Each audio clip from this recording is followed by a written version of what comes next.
Welcome to War Journal, Flames of War.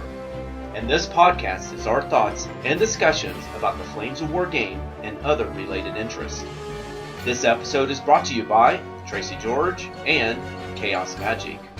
We are not claiming to be experts of the game, but just wanted to have a casual conversation about Flames of War. Without any further delay, we now make our advance onto the podcast. And here are your hosts, Tracy and Arthur. This is Tracy. And I'm Arthur. Welcome to episode 1 of War Journal, Flames of War. Setting the stage. Arthur, what's on tap for today's episode? Given that this is our first attempt at something like this, let's start with topics that will give people a general idea of who we are and what War Journal will be like in episodes to come. With that in mind, this episode we'll be discussing how and why we got into Flames of War. Battlefront Front Page News, where we take a look at the news on Flames of War homepage. And a segment we call That's New, in which we're concerned about rules you may have forgotten or didn't catch in the rulebook. Keep Your Enemies Close, where we take an in-depth look at our platoon, tank, Pacific Warrior, or other units available for Flames of War. We will discuss the good and bad points of this particular unit. Our first time playing mid-war in a segment we call More War. The Call of Calamity campaign I'm designing for Flames of War. And lastly, in the segment called Off Topic, we'll be discussing our other gaming interests. Our hobby! Alright, Arthur, what are we going to talk about? Well, I think a good start would be discussing our own personal hobby towards Flames of War.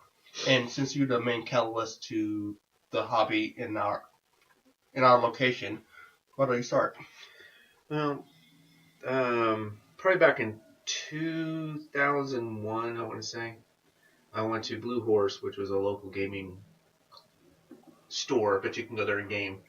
And while I was walking through, somebody was painting some models, and I was looking at them and go, those look like aliens, like aliens from the movie. And I walked up and said, what are those? And he said they were Tyranids. And he started talking about 40K. And then he showed me in the store some of the other Tyranids. And I was like, well, these are really, really cool. So I started getting to the wargaming aspect. I didn't really play any war games, even board games. Risk, I didn't really like. So I said, wow, these are really, I get to play aliens. Cool. So I went and played aliens, did okay. The next edition came out, and I did much, much better.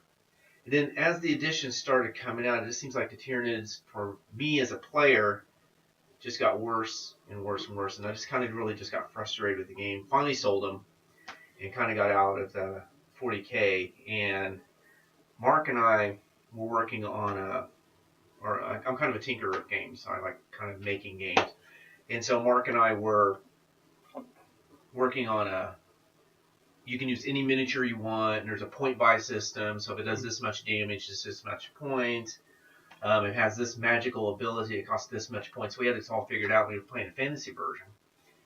And then we wanted to go to a different genre. We were thinking future, but, that's kind of like still, for us, it was still kind of like fantasy in a way, because it's still, you have psychic powers, which is kind of like magic. These guns, yeah. So we started heading towards looking at World War II, and that genre, some reason that genre just fascinates me. I don't know. It's the weapons are kind of not that accurate, or they, but they're, I don't know how to explain it. It's just, it's not an overpowering, like this mega weapons, this and that. It seems like some games could have. And so I looked at some of the war games after playing for a bit, and I saw we're in the Flames of War version 2. And we were looking at it, and the models, I was kind of like, well, they look like hobbits. Because they had like these big hands and everything. They look like little hobbits, those little 15 millimeter guys. And so I was like, I don't know about this game. And so we started looking at it, and we saw the Soviets and the USA both get Shermans, but the Soviets get them a lot cheaper. And we were like, well, what's the deal here? But of course, Mark was smiling because he was thinking about playing Russia. So I was like, I get Shermans cheaper. Of course, I didn't know at that time about all the little extra things that American Shermans can do. But looking, it's like, well, why? So I'm thinking 40K again, where some things can just seem like they're not balanced. And so we just totally didn't even play. And so we were still working on a World War II game. We got it really balanced and everything. And then one day I was going through YouTube and I ran into Battlefront's tutorials, the boot camp tutorials. And so I thought, okay, I'll watch it. And after watching it, my perspective of the game has changed. I was like, I may have to try this. So I went. Mark and I took what figures we had. So we didn't buy any Flames of War. We just took what we had from our little Flames of War, or our own little war game. And we tried it out and said, well, actually, this isn't bad. And so we started going into it that way. And then that's when I found out how come Soviets get Shermans cheaper than the U.S. is because, we get all the smoke and the stabilizers, and that stuff starts adding up. And after playing a few games, it actually found out how balanced the game was. So I was much more happy with that compared to what I was experienced with a previous war game I was playing. Well, that makes sense. So what about you, Arthur? Well, interesting. We both come from like a past where we're trying to make up our own game. So I started with video games. My interest came like strategy games like Masters of Monsters and Dark Wizard, and later Disgaea and Final Fantasy Tactics. And I really like the idea of having multiple building your own guys, going across a battlefield and killing your enemies, that kind of stuff. And I always wanted to play a board game version of that. And then, so I started trying to design my own game, where more like Masters of Monsters, and I have a element system, kind of similar to Pokemon, where every element is like good versus 3 and bad against 3, and then like there's like holy with angels and stuff. And I just want to have all kinds of models on the table, and you pick wherever you want and stuff. Well, years later, I had a friend for a while, and he just kind of introduced me to 40K.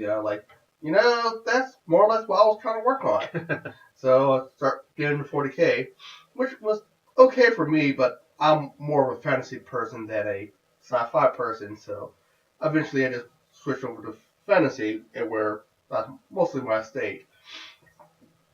Looking at Flames of War.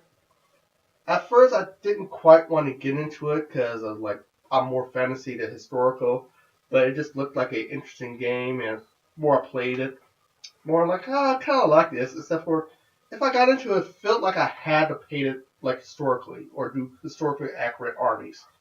But at some point, I realized like, nope, I'm spending money on my own stuff. I'm going to make them wherever I want. Which is especially important to me playing German, since it just feels uncomfortable playing like SS. Because when I play fantasy, I play chaos. I'm my evil guys, and like I have no problem getting to the mind of my characters, how evil they are, whatnot. Because it's fantasy. Doing that with Germany and like especially with the SS, I just feel icky inside. Well, the fantasy guys aren't real, so it's not like it really happened compared to what the SS was doing. Yeah, like, well, yeah, that killed, yeah. So, I think the fantasy aspect kind of breaks, for me, the icky part of rationalizing our own history with me having fun. Yeah. So. Okay. Extra, extra, read all about it. Battlefront front page news. All right, so this is kind of some of the stuff that's in the news that we saw on the website. They finally got the digital for Flames of War, the Forces Army Builder thing up for. Forces they added, of War. Yeah, they finally added for like the iPad. I said, great. So I downloaded it and checked it out, and it turns out it doesn't have all the books that the like the PC version has. And I kind of went through it. Like Desperate Measures isn't on there yet.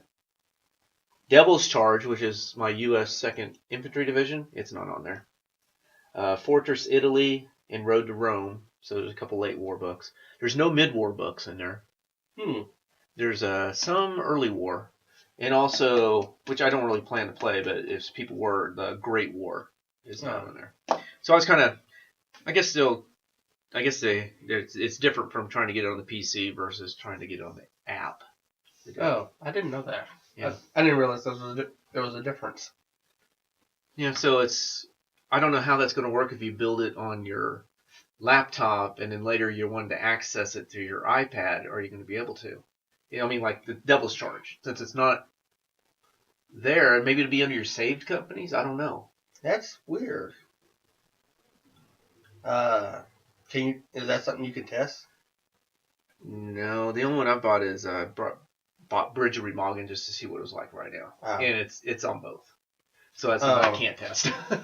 So maybe some other people know what's going on with that. And maybe by the time this all comes out, they'll update it. But just to let you know that, yeah, the PC version has like Barbarossa, Bridge of Remagen, Desperate Devil's Charge, Fate of the Nation, Fortress Italy, Road to Rome, and Great War. But the one for the iPad, the app, is missing 5 of those. That's pretty big. But, you know, I guess it's going to take time, you know. I just wish they would get some more of the mid-war in there, because I'm kind of liking that. Now, the other thing I saw down here was the M5 half-track transport platoon. I was like all excited because I know I need some half-tracks, and here they are. Well, you get like you get 4 of them in here. I was like, cool. I was looking at their American and all that, and then I clicked on it. Have you clicked on it? Click on it. Click on it and look at that platoon. What do you notice about that platoon? If you look very carefully. Did you get it? No men? No. Go clear to the top where it says like M5 half-track platoon. What nationality do you see there? British. British, yeah. But they look like they have American stars on them, right? Oh, yeah. So I'm kind of confused. I guess I could buy them and use them, and they're still M5. But do both countries use them? Yeah, America uses M5s, but I don't know if there's a difference. See, I don't play Britain, so I don't know if the Britain M5s are different than the U.S. So I was like, cool, because I've been needing some half tracks. Remember, I've been kind of proxying with my German half tracks when I need to, because I've only got a few M5s. Like, cool, box set, get 4 of them, and then oh wait, they're British. I think they're just the same. I don't even. Does it say it comes with? Yeah, look at this. It's got American decals on it. So yeah, I'm a little confused. So I don't know what to. I want to get them, but then if they're not American, so that's where I'm kind of at on that. I was just seeing if you would know. It took me. I was like, cool. Oh, if I want to order, how much are they? And when I started looking at the price, wait, what is that? It's got the Britain flag up there, but yeah. So I don't know. I'm like. So be careful, I guess. When you're just be sure you're getting what you really want. I guess is one thing. Be careful with that. I've been burnt once. Is there anything else on here? You said something about the new book. You heard some stuff with the new book. Well, no, you did, but like I've not heard. Oh, that book. Yeah, the new Knock Yager. Yeah, I think it's translated to Night Hunter. Yeah, I'm really excited about that book. From what I could tell, as German, I heard there's a list where I can fill a lot of tanks. One of my favorite troopers is the Volksturm, the civilian guys. Yeah, the guys I hate. Yeah, the guys you hate. it has children and really old people because they're the last defense of Germany. Before, I think the only list they were in was Bridge of Remagen. I think they might be also in this new book because it also takes place after. So I'm looking forward to that since I just bought some. I heard about like these night rules. Yeah. I think one of the options is like if I play this unit, I could choose to do a night attack, and I have a lot of units that can, what I want to say, light you up, so I get bonuses. Well, I think there's something like, I don't know if it's infrared or infrared. I don't know how to say it correctly, but I think there's something about Germany had early from what they did on the research, Germany kind of had some early infrared vision or infrared vision, and the British couldn't figure out. They would get hit by the tanks, and the tanks would run. Run. The Germans would hit them at night, and then scatter. And they're like, they could never find the Germans. Yeah, and it seemed to be all kinds of units. It's like there's Panther A's, and then I think Jagddeep Panthers had this technology, and then they also have a truck. I think this was the one who could spot stuff for them, and then I think I read a rule that like if they did that, the target could shoot back at that target because they could see it. But overall, like it's a lot of interesting stuff to me. So it's something I'm looking forward to. Might get around picking up the book.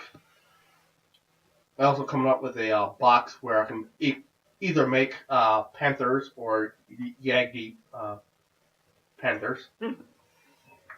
With and they both have the options for the night fighting rules. I don't know. I guess that book has also got British in it, so it doesn't have any USA. So we'll see. We'll see what's in it. Yeah. All right. So we got this question of the week they throw out, and we're going to see how well we do. Just remember, we're not experts at the game, so we're going to do the best we can at this. So it says a British warrior infantry team has lost his escort after some fierce enemy shooting. The warrior team moves in behind a burning armored half-track and ends its movement adjacent to it. The opponent, determined to destroy the warrior team, shoots at it through the wreck with an HMG platoon, scoring a handful of hits. The warrior passes all but one of its saves, and there are no other friendly infantry teams nearby. Is the warrior team destroyed?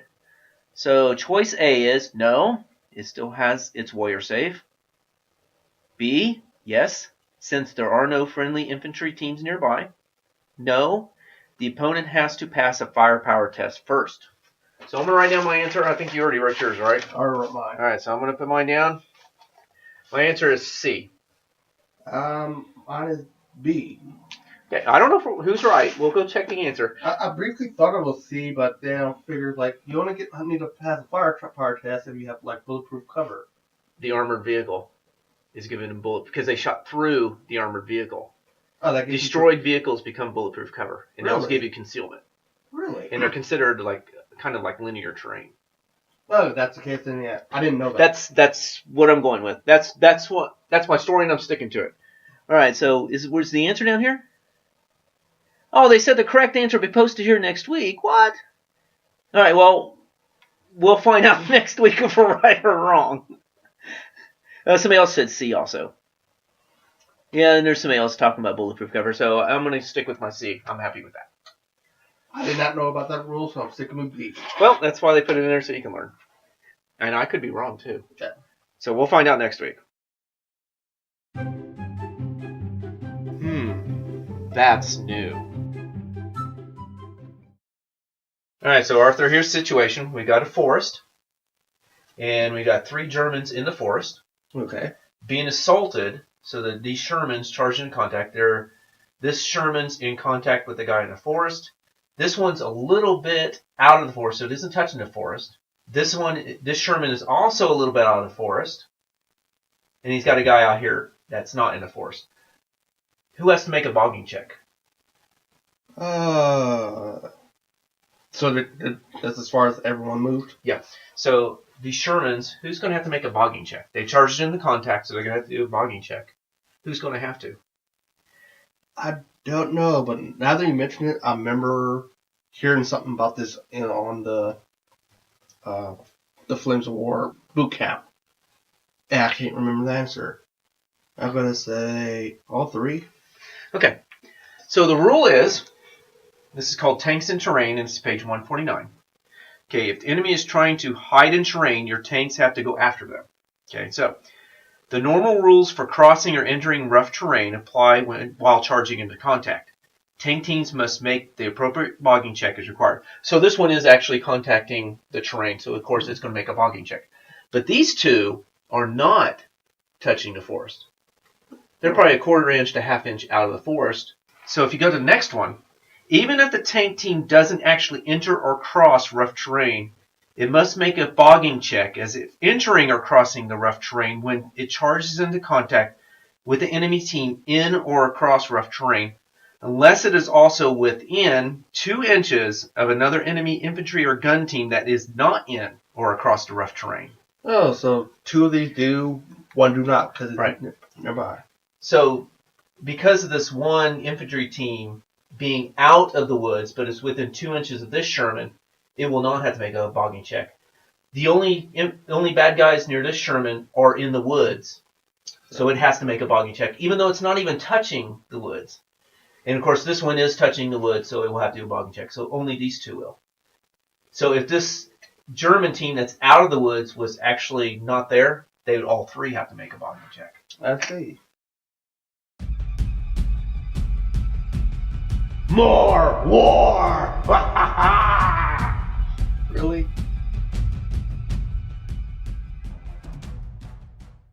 Well, Arthur, we we normally play late war, but we just played our first mid-war game just to see what it was like. And we played, I think, stuff out of North Africa. I know I'm playing out of North Africa. I also made the first list in the book for German.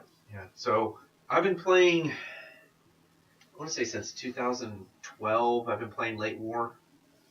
And you just, it's been over a year and a half, almost 2? Actually, yeah, you dragged me in about... Oh, thanks, I dragged you in. Well, you did. May 13th. May 2013. So... And we just only played late war, so we decided to try the mid war just to see what it was like. And we kind of can go back and forth on this. To me, I had pretty much almost the same equipment, except I didn't have like my jumbos. And so there was kind of a switch there. I just have vanilla Shermans to play with. I don't have like my easy 8s. So that was a big change for me. I just got vanilla Shermans. Yeah, like only tanks I'm used to is the Panzer 4Hs. And I just have a bunch of tanks that are crappier versions of that. Well, you're also used to your young D Panther. I know that because I keep seeing it coming at me. Well, that's my new Tiger. Yeah, that's my new favorite tank. But that's like very end of late war. Right.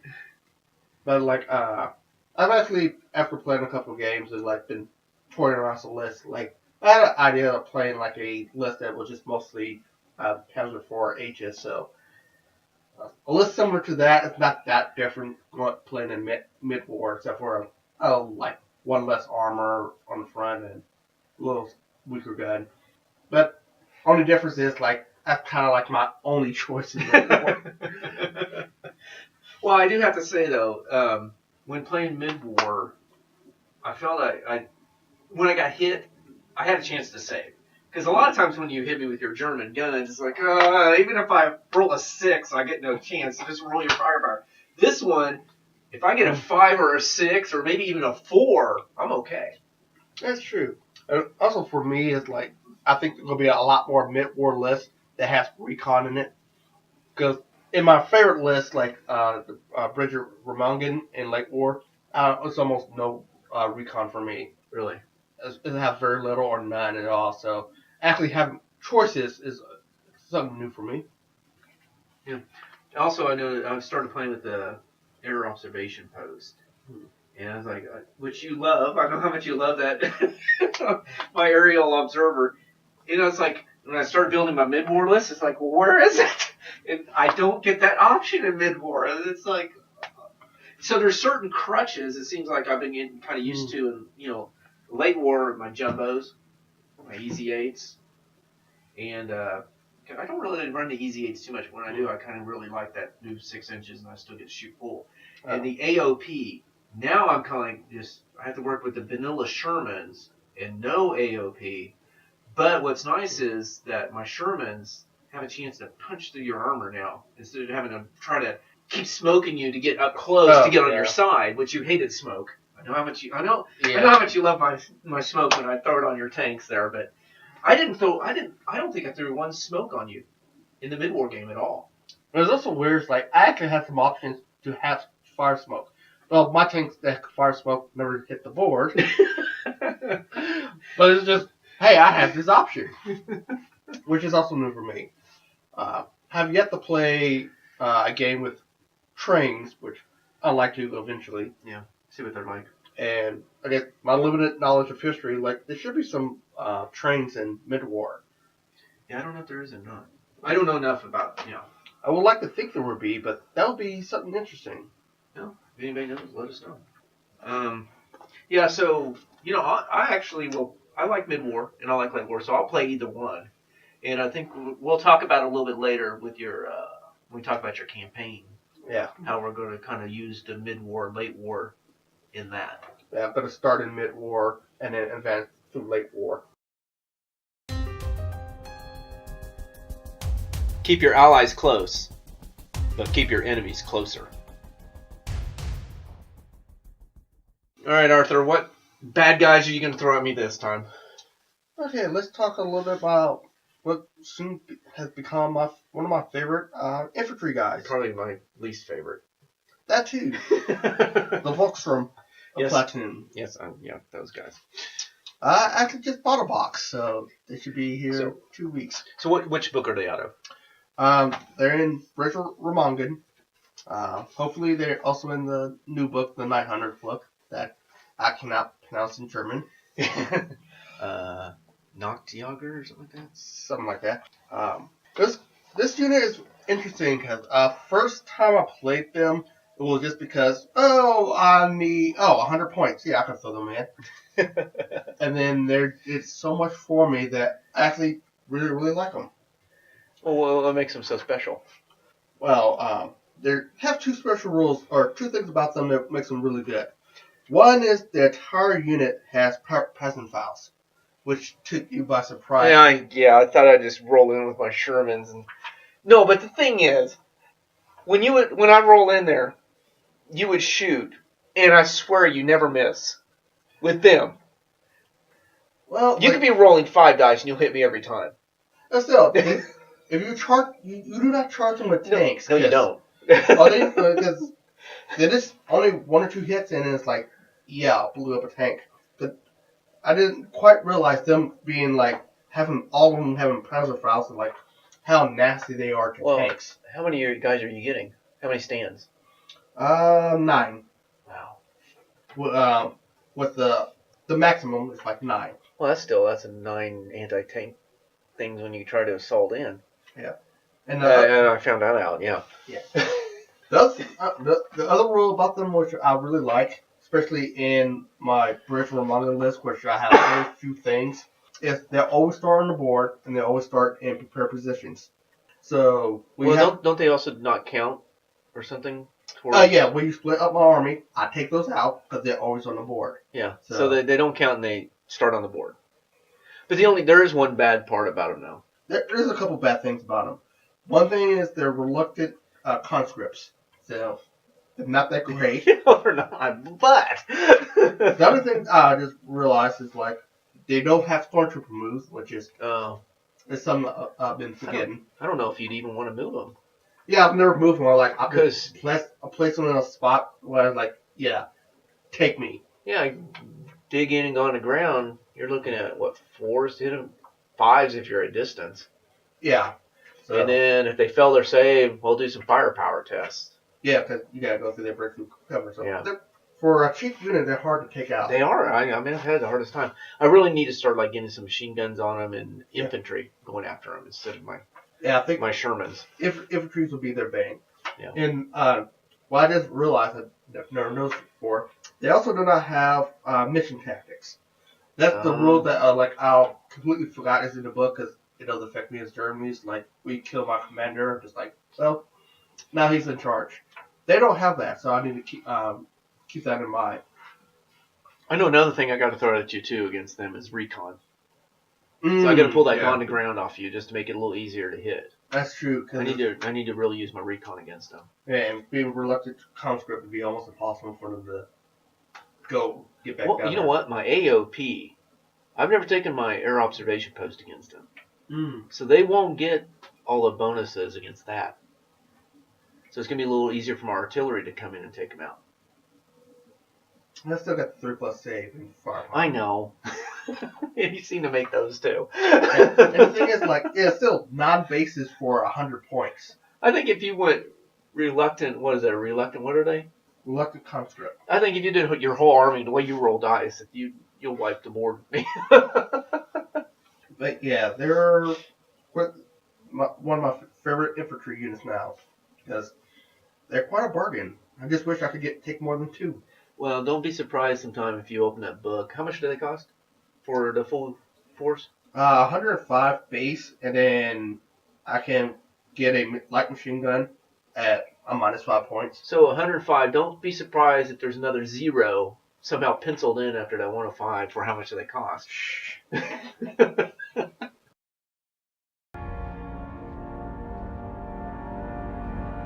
It's time for Call of Calamity Campaign!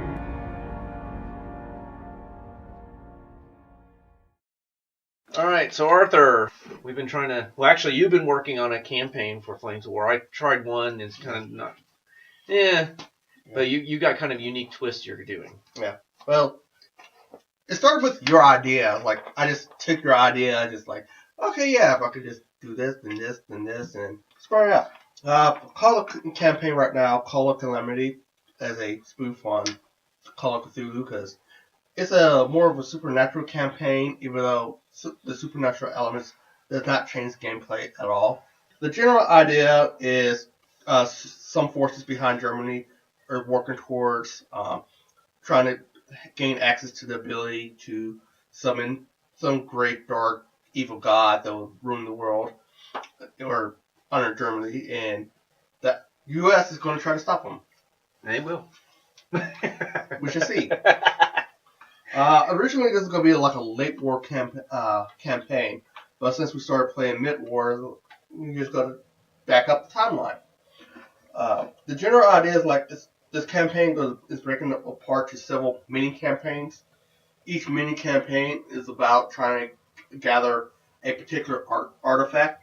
Each artifact, depends who gets it, will earn that side various bonuses or penalties or whatever. I'm still writing it up, so things will be changing. But one of the ideas is like for the first item is like a book of sorcery. So Germany needs the book to help for be a part of the spellcasting. The U.S. only kind of knows vaguely what's going on, so they need to get the book of sorcery to know what the other targets are. So if Germany wins, they get bonuses for the final battle. If the U.S. wins, like they will not be at a disadvantage to the other parts of the mini campaigns. So like they already know, like okay, they're gonna the enemy's gonna be heading towards this location, so let's send forces there ahead of time, as opposed to being like a week later. So like, they sent a lot of troops there in the middle of nowhere. Oh, we better stop them. Yeah.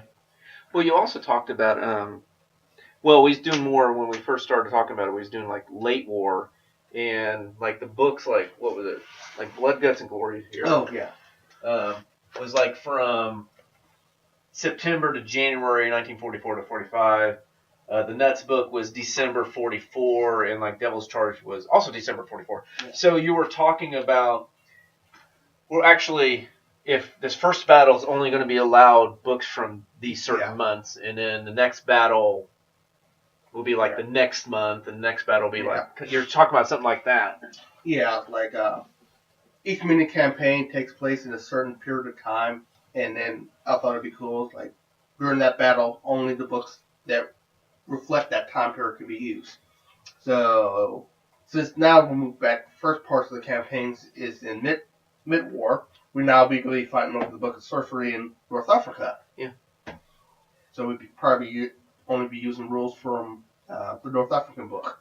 Yeah, and then how long is that one? 1942 to 1943. Yeah, so you just have to figure out how many games that would be. Yeah. Time-wise, would it be like 12 games as a year, like 1 game's a month, or it's something you're still working out. But well, idea is like each mini campaign is to be written out in its entirety, which I'll be showing you, so you know ahead of time. Like, okay, if I lose this battle, this is going to have this effect. So, but the various effects of like losing various battles, like okay, for this battle, like Germany is going to try to send in reinforcements, so you're going to try to stop that. So we're going to have a battle, and if like you win, I only get like one of the three support, or I might not get any, and then we have a similar battle for me trying to stop your reinforcements and stuff like that. And I'm also trying to come up with other ideas for. So we have a bunch of battles that all the battles mean something. Yeah. And there's a story behind it. And there's a story behind it.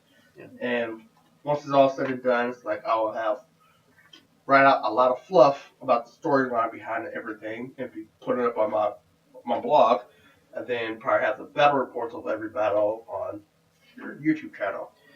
So, what it kind of sounds like, just thinking about it, is it kind of like a tree that, okay, here's the battle. If I win, this happens. If you win, this happens.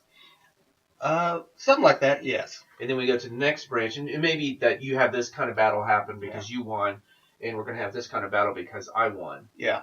Or this is very important battles, like someone could be down 300 points because they lost a battle in this tree. I have no problem with that because it's like a campaign. To me, that makes sense. As long as you don't make it where all of a sudden one person's like 1,000 points ahead of this. I mean, that kind of gets where it's a snowball effect. Yeah. 300 points, okay. But like 300 points though. 300 points is a lot. But so you do want to win these games. Of course, and also could be affect like since I'll be looking at some of the missions, ones that really suck for like defender players. Like, yeah, you lose this battle, yeah, you play in the next battle, you're in this mission, and you're in this scenario. That puts you at a disadvantage. So that's another option to be using. All right, well, it's going to sound pretty interesting. Can't wait to see some more. And now for something completely off topic. Alright, so we're going to talk about some other things, game-wise we do, besides just Flames of War. I guess one of mine, I'll just start off with one of mine, is like board games. I like doing board games. What kind of games? It's kind of, I guess my favorite right now is like Duel of Ages, which I wish I could get people to play more, but it's a pretty intense little game. I don't think I've done that one. Well, I know Phil has, and he played, I think he had like Perseus or wherever. Perseus got mortared to death.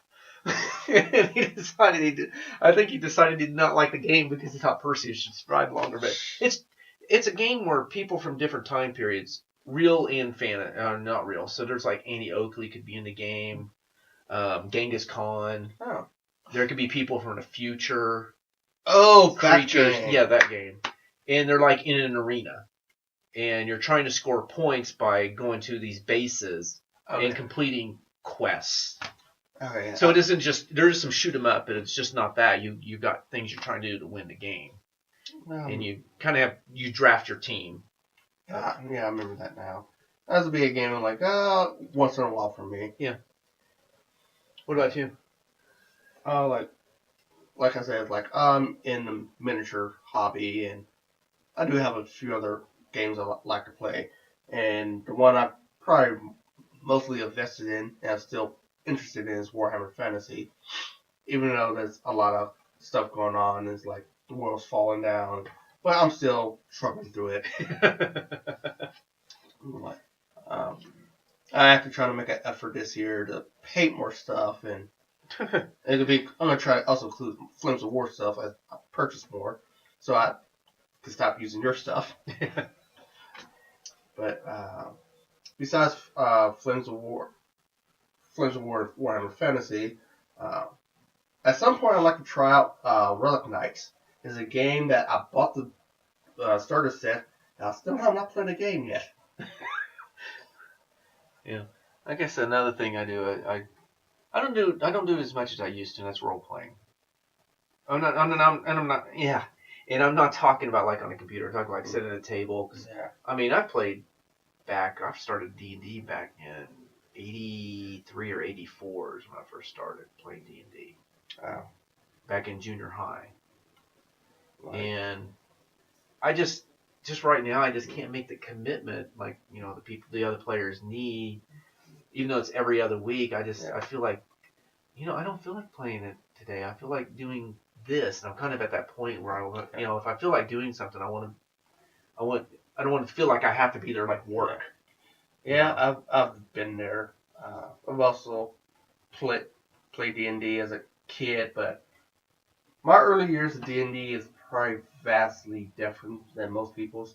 It was pretty much just me and a friend, so we both were co-GMs and co-characters. Oh wow! So we both had like 100, 200, because like we had like a cast of 300-400 characters, so both NPCs fundamentally, and then it kind of split across and like form groups, major organizations that had like members of both our characters in it, and usually like for most of the organizations, like one of my characters is in charge and one of his characters is second in command, or vice versa, and that's really all the stories came about that. It's really kind of inspired me to make up my own setting and write some other stuff. But proper D&D, I didn't really play to college, and for a good span, I really was into it. But now, not so much. Part of it is probably because I think my interest in what I want to get out of the game is quite a bit different from my friends what they want to get out of it, and I just slowly saw my interest just going away. You're kind of talking about like playing the game, I don't know, like correctly or whatever. Because I remember back playing in junior high and high school, we played AD&D. Well, no, we started basic, then went to expert, and it was like, we're ready for advanced D&D because we're advanced players, so we played that. And then we went to other games, and I think it was like 2007 or 2008. My friends and I decided, let's just play first edition AD&D, see what it was like. And after reading the rules, we realized we did not play the game the way it was written. We were playing something totally different. So I kind of understand about how you were saying that. Yeah, I kind of do miss like my early years gaming because it's just I don't know. It's interesting when you're like you co-GM because you have partial control of the world, but like we always have to delicate balance because like in theory I can affect his characters, but you try not to. So, or at least you try to bring in some of his characters to screw over his other characters, which makes it far more durable. It's like, okay, yeah. Well, I find myself like going through the basic and expert books. I finally got them on eBay from people, and the advanced. It's just more nostalgia. It's like, oh, I remember this. So it's like remembering some of that stuff from your childhood. I don't think I'd ever play the game again, like AD&D, because I don't think. But just reading the book is just that remembering things from your childhood type stuff. Yeah. Now, I do have a game we do need to play again. And that is Samurai Battles. Yes, we do. We need to play that again. It's upstairs. We're gonna play that again sometime. I bought like an expansion pack, and I've got that thing full of so we had no problem with men. I think I have something that's done in there because after the box came out, I think I have either Naga guys or Archers. I think there's a no Dachi guys. No I Dachi. want to get those if I remember right. I might just get around and buying like a samurai warrior box for myself, so I can paint. Cause like I said, one of the elements about this hobby I enjoy is painting up my own stuff, my own colors, and then paint out my own army. That reminded me now. I forgot to remind this because this is something you were going to do in your campaign because you said that you didn't want to kind of go historical, so you're going to come up with your own paint scheme. Yes. For the campaign. Yeah. I think there were dragons or Dracon or. Yeah, like I said, I'm like coming up with my own paint scheme for my Flames of War army. And I finally came up with a name. Yeah, be using them in the campaign, and it will be the secret army of Right. that's coming out of this. And no, I'm not very good at speaking German. Me But neither. according to Google, the name of my army should be Himmlish Drakenstam. Which means, Heavenly Dragon Tribe. okay. Well, I got slammed by somebody saying because I said Jagdi instead of Yagdi. So you're not alone on the German. Yeah, so if someone will correct me, I'm fine with this because I have no idea how to pronounce it, and pronunciation's probably not one of my strong points. If you listen to all this, you probably could tell by now. All I gotta say is your daimyo's going down. Bring it, peasant.